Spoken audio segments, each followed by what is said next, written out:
This is Lesson 16.3, The Rise and Spread of Enlightenment Thought. How did the Enlightenment emerge, and what were the major currents of Enlightenment thought? College Board has many topics for this Enlightenment, and unusually for them, in the essentials part of the course and exam description, they actually name names. So here's College Board topic 4.1, contextualizing the scientific revolution and the Enlightenment. The rediscovery of works from ancient Greece and Rome and observation of the natural world changed many Europeans' view of their world. That's a scientific observation, however, it leads directly into the Enlightenment. Explain the context in which the scientific revolution and the Enlightenment developed in Europe. The spread of scientific revolution concepts and practices and the Enlightenment's application of these concepts and practices to political, social, and ethical issues led to an increased but not unchallenged emphasis on reason in European culture.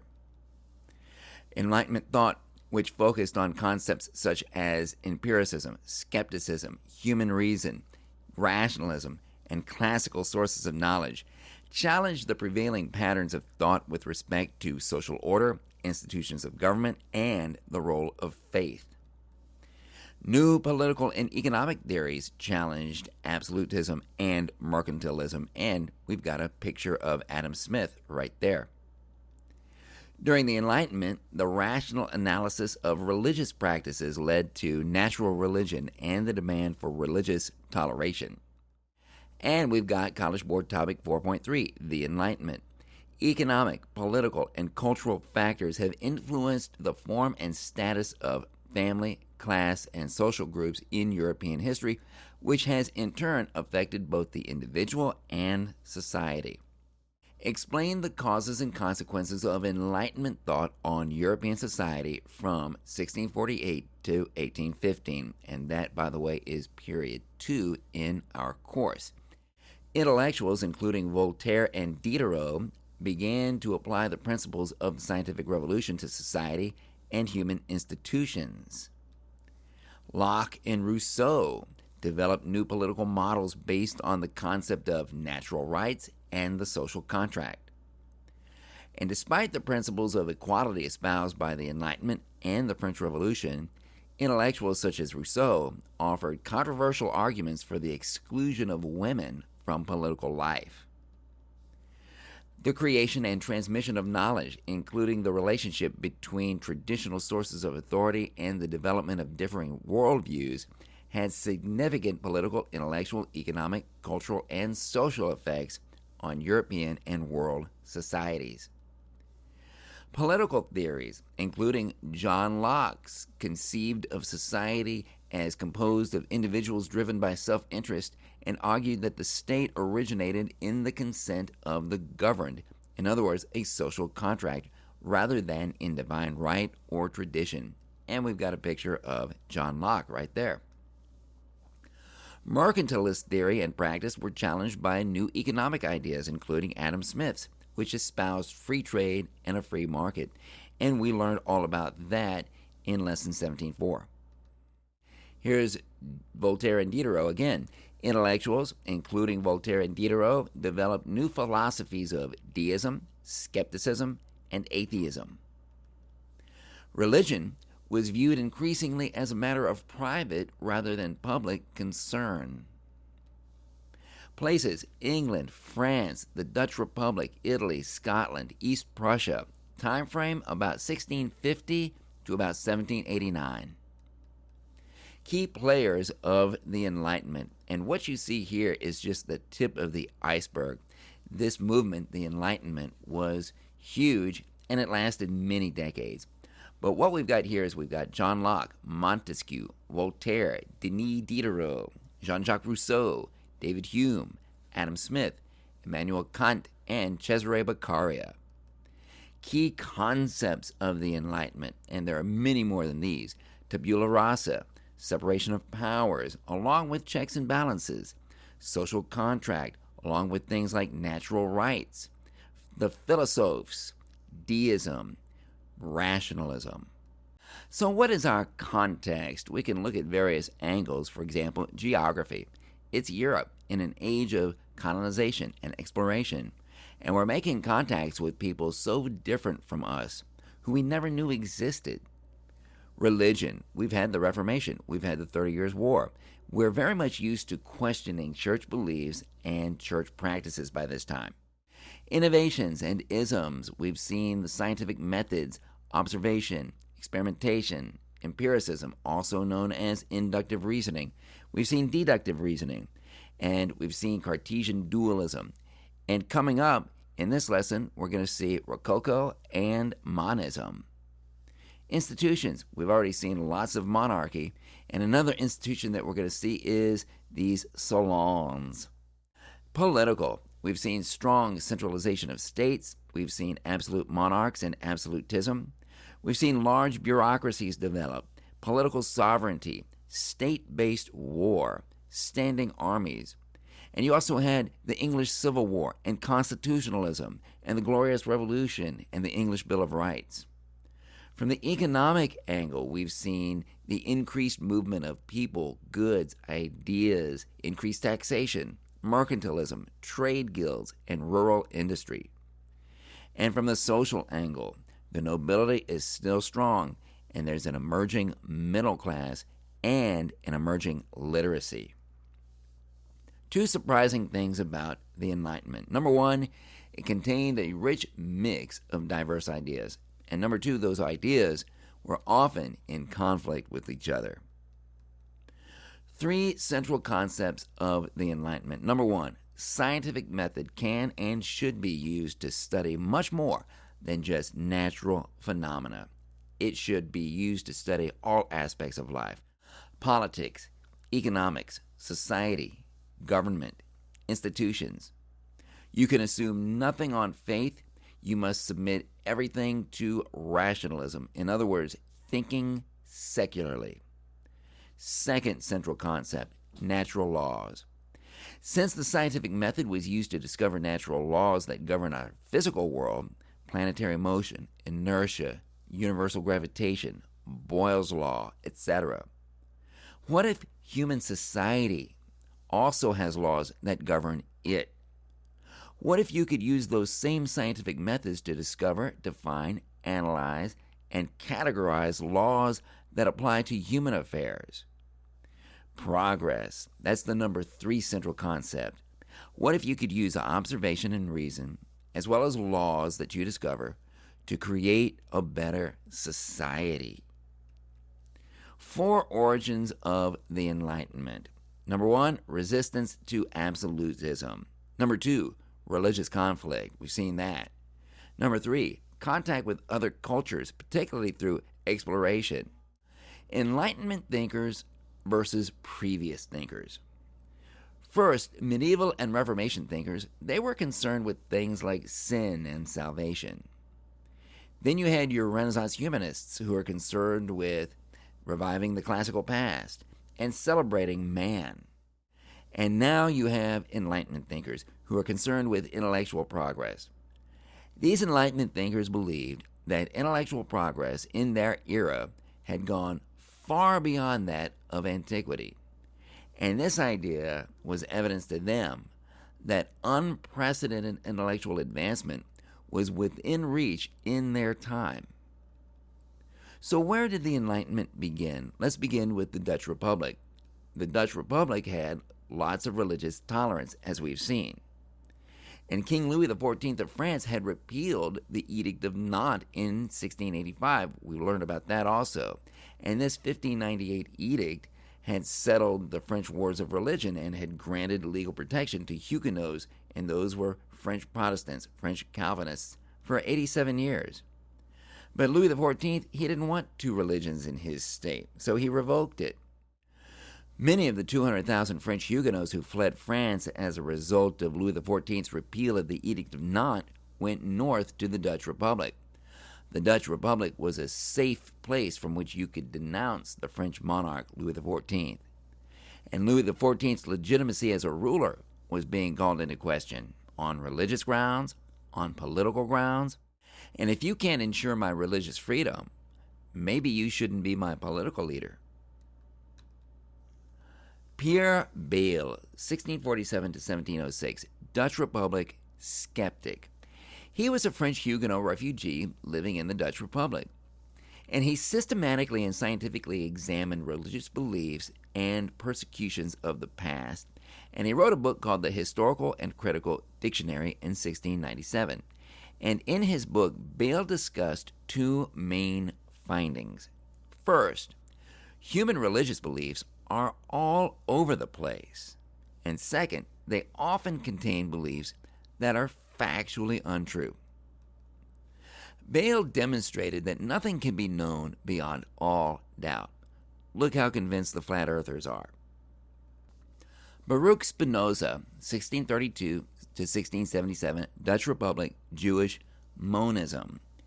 Spinoza was inspired by scientific advances. He was inspired by the work of Descartes, but he rejected the mind-body dualism of René Descartes. Instead, he endorsed monism. This is the idea that the mind and body are one substance, not two, and that God and nature are actually indistinguishable. The universe is deterministic. In other words, humans don't have free will. We just think we do. Instead, we just do whatever nature tells us to do. Spinoza was excommunicated from the Jewish community in Amsterdam for making these arguments. Then you have Gottfried Wilhelm von Leibniz, 1646 to 1716, German philosopher, mathematician, and optimist. He actually developed calculus independently of Newton, and he rejected Cartesian dualism and monism. Leibniz wrote a book called Theodicy in 1710. And in this book, he claimed we live in the best of all possible worlds. And the reason? It was created by an omnipotent and benevolent God. An optimist generally sees the world as a good place that is working in his or her favor. Then we have one of the first political thinkers of the Enlightenment, and that was Thomas Hobbes, and we learned about him in Lesson 15.5. We've already learned that Thomas Hobbes was bothered greatly by the English Civil War and the chaos that plagued England after the beheading of Charles I. And we learned that Hobbes believed that humans were naturally cruel, selfish, and hungry for power, and Hobbes argued that people needed to be protected from their own worst inclinations. So what kind of government do you think Hobbes supported? Hobbes supported rule by absolute monarchs, but not because of a belief in the divine right of kings. Instead, he used scientific reasoning to argue that only kings with absolute power could maintain order in society. And Hobbes believed in an idea called the social contract. And this says that the people give up some power and some rights to a strong king who then provides the people with law and order in exchange. Social contract isn't necessarily something in writing. You can't necessarily see it or touch it or read it, but it's there just the same, and it's just as real. Now we have John Locke, 1632 to 1704, English, physician, and sensationalist. John Locke was known for his theories of government, but he also had theories about how the human mind develops. And he wrote an essay concerning human understanding in the year 1690. And he gave us the phrase tabula rasa, and this is Latin for clean slate. And tabula rasa says that the mind starts out completely blank, like when we're born, and that all of its ideas are then derived from experience and sense impressions. The mind's development, therefore, is a matter of its education. And this became known as sensationalism, the notion that all human thought and ideas are produced as a result of sensory impressions. But what is the actual significance of this tabula rasa idea? What is important about it? Well, tabula rasa argues that human beings are malleable, not fixed. If human beings are shaped by their experiences and their sense impressions, the possibilities for remaking citizens are unlimited if you can shape those inputs. If you could just give people these, the right education, the right language, the right sense experiences, the right images, you could transform society to be exactly how you wanted it. John Locke published a work called Two Treatises of Government, also in the year 1690. And in it, Locke argued that the government actually gets its authority from what he called the consent of the governed, not from God. And that a government's job was to protect three things for the people: life, liberty, and property. And if a government was not doing those three things, then the people had a right to replace that government. Much more about Locke in chapter 19. The philosophes in France, a hub of Enlightenment thought. Who were these philosophes? The philosophes were French intellectuals who proclaimed that they were bringing the light of knowledge and reason to their fellow man who, unlike them, were ignorant. So it was somewhat arrogant. France had become a hub of Enlightenment thought by this time, and they spoke French. French was the international language of the educated, and France was the most populous and wealthiest European country. Louis XV, by this time, was an unpopular monarch. He had lots of powerful mistresses, so he was far from perfect. And the educated elite were calling for reform. There will be so much more about this in chapter 19. The Philosophes and the Republic of Letters. The Republic of Letters was an imaginary realm of critical writers of things like plays, novels, histories, philosophies, dictionaries, and encyclopedias. And these philosoph writers inserted lots of satire and double meaning into their works as they commented on society. They were trying to find a wider audience. And this brings us to Montesquieu, who lived from 1689 to 1755, French writer and philosophe. He was one of these writers, and he wrote a book called The Persian Letters in 1721. And in this book, Montesquieu pioneered satire and double meaning as a philosophe communication tool. The Persian Letters was the first major work of the French Enlightenment. And in this book, two Persians are making all of these observations about European society, and their commentary is really funny as well as eye-opening. And in this book, Montesquieu gets to ridicule French society through the mouthpiece of these two cultural outsiders. And we'll actually look at some of the things that the Persian Letters actually said in the next chapter. Montesquieu also wrote a book called The Spirit of Laws in 1748. And in this book, Montesquieu applied the scientific method to the study of governments. And he said that governments are shaped by two things: history and geography. And he identified three types of governments: monarchies, like in England; republics, like in the Dutch Republic; and what he called despotisms, like in France. And he argued that the English Parliament got government right. He argued for what he called the separation of powers, separation between representation of classes. And he also called for what he called a system of checks and balances. And these ideas had a huge impact, as you already know, on our U.S. Constitution. Voltaire, 1694 to 1778, French writer and deist. Voltaire actually lived in England for 3 years and in Prussia for many years. And he was also highly impressed by the English Parliament, and he was extremely impressed by the number of freedoms that the English people had. They didn't have those freedoms in France. Religiously, Voltaire was into a thing called Deism. Deism basically says that God wound up the universe like a huge clock, and then he let it go and let it run its course, and he has never intervened in its operation since. Another word for deism is, you can call it, natural religion. Voltaire hated all forms of religious intolerance, except anti-Semitism. He was actually pretty anti-Semitic. Then you've got Denis Diderot, 1713 to 1784, French writer and philosopher, and he co-edited the first encyclopedia. It was called the Rational Dictionary of the Sciences, the Arts, and the Crafts. And it was a group philosoph effort.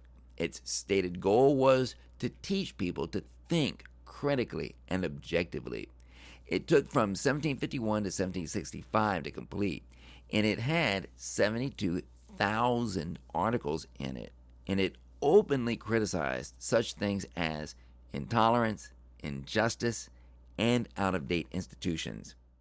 It acknowledged other cultures, and it was very widely read and highly influential. Jean-Jacques Rousseau, 1712 to 1784, Swiss, the anti-philosophe. Rousseau attacked rationalism, which the Enlightenment loved. Rationalism says that opinions and actions should be based upon reason and knowledge rather than religious belief and emotional response. But Rousseau believed in the power and importance of feelings. He believed in the basic goodness and virtue of people, and he would greatly influence the Romantic movement, as we will see in Lesson 21.3. Rousseau wrote a book called The Social Contract in the year 1762, and in this book, Rousseau described what he called the general will, a kind of social consensus whenever people get together about what is right and what is best. And this general will was sacred, it was absolute, and it reflected the common interest. Rousseau argued for popular sovereignty, and this was the political paradigm in which the people have displaced the monarch as the holder of sovereignty. The people's decisions would be guided by this general will. And in order for this general will to be truly in the people's interests, the people had to be virtuous enough to put the common interest before their own personal interests. And the path to this kind of virtue lay in education. Only an educated people have the virtue to exercise popular sovereignty through the voice of the general will. So it's no surprise that Rousseau wrote a book called Emile, or On Education, also in 1762. The two kind of go hand in hand. This book was a hybrid between being a novel about a student and his tutor and a treatise on education. In this book, Rousseau laid out the way that the ideal citizen of a republic of virtue, that is to say, a republic of virtuous citizens, might be created. A society of citizens who have enough virtues to see and obey the general will of their community. Emile became the inspiration for a new national system of education. Rousseau's thoughts on the education of girls, however, were extremely sexist by today's standards. He said girls needed to be taught passiveness and submissiveness in school, and he said girls needed to accept what he called their bondage early. Enlightenment across Europe. There was more than one kind of enlightenment. There was a Catholic Enlightenment, a movement to reform the Catholic Church from within. There was a Scottish Enlightenment, which included the likes of David Hume and Adam Smith. David Hume, 1711 to 1776, Scotland. David Hume applied Newton's scientific method to the science of man, and he built his findings on Locke. And Hume said that the human mind is built on what he called impressions as well as Locke's sensations. These were more than just sensations, to use Locke's words, which are experiences that come into our minds from the outside. Impressions are experiences that the mind actually reflects upon internally and develops strong emotional feelings about. So there's a subtle difference there. One's more external, one's more internal. And Hume argued that moral principles don't actually come from reason, but from the emotions and desires. You can't reason your way toward morality. And finally, we come back to Adam Smith. We've studied him before. He lived from 1723 to 1790. He was from Scotland. And he took Hume's ideas even further. And he said that the healthiest and most beneficial impressions, that's a David Hume word, that we get are from social interaction.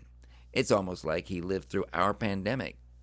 Social interaction creates sympathy to others, and social interaction produces virtue in people and society. And social interaction is the key to a thriving commercial life. Government must encourage three things. Number one, competition. Number two, fair play. And number three, individual autonomy. He wrote an inquiry into the nature and causes of the wealth of nations in 1776, or as we often call it, simply Wealth of Nations. And in it, Smith mercilessly attacked mercantilism, as we saw in Lesson 17.4. And he said that laws and regulations associated with mercantilism are actually designed to decrease those three values above rather than increase them. Sensibility. This was the hot topic of the Enlightenment. What is the importance of this thing called sensibility? Well, here's the definition. It's the ability to derive emotional and physical reactions from what we see and hear. There's moral sensibility. There is aesthetic sensibility. And what is the proper relationship between sense, that is to say reason, and sensibility, that is to say emotional response? This was a big question in the Enlightenment, and this is why Jane Austen titled her book Sense and Sensibility. Her reading audience would have recognized what that meant instantly. Cesare Beccaria, 1738 to 1794, nobleman, northern Italy. He wrote a book called On Crimes and Punishments in the year 1764, and he claimed that the penal system was totally broken. People assumed that the way you decrease crime was by punishing people for it. We often believe that to this very day. But Beccaria applied scientific methods to study this assumption, and he found that crime was not going to decrease through the use of traditional remedies such as torture, capital punishment, arbitrary imprisonment. Instead, if you really wanted to reduce crime in society, you needed to prevent what was causing it to happen in the first place, and that meant you needed to make social reforms. And this book was highly influential everywhere, including on our own Constitution. Immanuel Kant, 1724 to 1804, East Prussia, philosopher and professor. He published a work called What is the Enlightenment in the year 1784. And he basically said, hey, we've been watching this Enlightenment thing develop for almost a century by now. What is it? And he summed it up with the phrase sapere aude, which means dare to know. Have the courage to use your intellect to find truth. And why does it take courage to use your intellect? It's scary to challenge the beliefs that you've held onto your entire life. You're going to find out things and have to admit things to yourself that you're not going to want to face. The ability to reason, he said, must be exercised like a muscle, both publicly and in print. And the more you exercise this muscle, the stronger it gets. And if you have the freedom to dare to know, you will have an intellectual enlightenment. Sapere aude.